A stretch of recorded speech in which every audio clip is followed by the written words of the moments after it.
మన పూజ దగ్గరికి వస్తే డే 1 కస్టమర్ కాస్తాకి వచ్చినప్పుడు ఫస్ట్ అడిగిన క్వశ్చన్ పూజ. అవును. So end of the day నాకు మీరు ఏమైనా చేయండి పూజ చాలా మంచిగా హైలైట్ అవ్వాలని చెప్పారు. ఎస్, లేడీస్ కి మెయిన్ గా ఎక్కువగా ఉండేది పూజ గది అండ్ కిచెన్. కరెక్ట్. సో పూజ గదిని మరి ఎట్లా మీరు డిజైన్ చేశారు? ఇనిషియల్ చెప్పినప్పుడు కాసేపు వచ్చినప్పుడు కస్టమర్స్ ఏమని అడిగారంటే ఇప్పుడు అంతా మోడర్న్ పూజస్ అయిపోయాయి. లైక్ ఆవులతో మన డిజైన్ గ్లాసెస్ ఇవ్వడం, ప్రొఫైల్ డోర్స్ ఇవ్వడం, గ్లాస్ డోర్స్ ఇవ్వడం అలా ఎక్కువ అయిపోయింది. సో కస్టమర్ ఏంటంటే నాకు వింటేజ్ థీమే కావాలి, మెయిన్ బ్రాస్ ఐటమ్ ఉంది అది నాకు ఇంక్లూడ్ చేయాలి and add on brass item కూడా తెచ్చుకోవాలని చెప్పారు. సో అందుకే ఏం చేస్తామంటే ఫస్ట్ ఇనిషియల్ పూజ అనగానే మేము వినీరే సజెస్ట్ చేసాం. So first puja veneer suggest చేసిన తర్వాత త్రూ అవుట్ హౌస్ కూడా వినీర్ మార్చాల్సి వచ్చింది. So first puja veneer with brass set complete include చేసాం.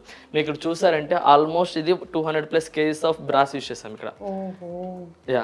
సో ఇవి ఈ గంటలు చూసారు కదా, ఇవి ఒక్కోటి 80 కేజీస్. నాకు ఒక డౌట్ అండి, ఇంత పెద్ద ప్లేస్ ఉంది కాబట్టి మీరు ఎట్లా సజెస్ట్ చేశారు? అదే కొంచెం చిన్న సైజ్ ఉన్న వాళ్ళకి ఎట్లా సజెస్ట్ చేస్తారు? చిన్న సైజ్ ఉన్నప్పుడు ఏం చేస్తామంటే మనకి బాక్సెస్ లాగా క్రియేట్ చేస్తాం.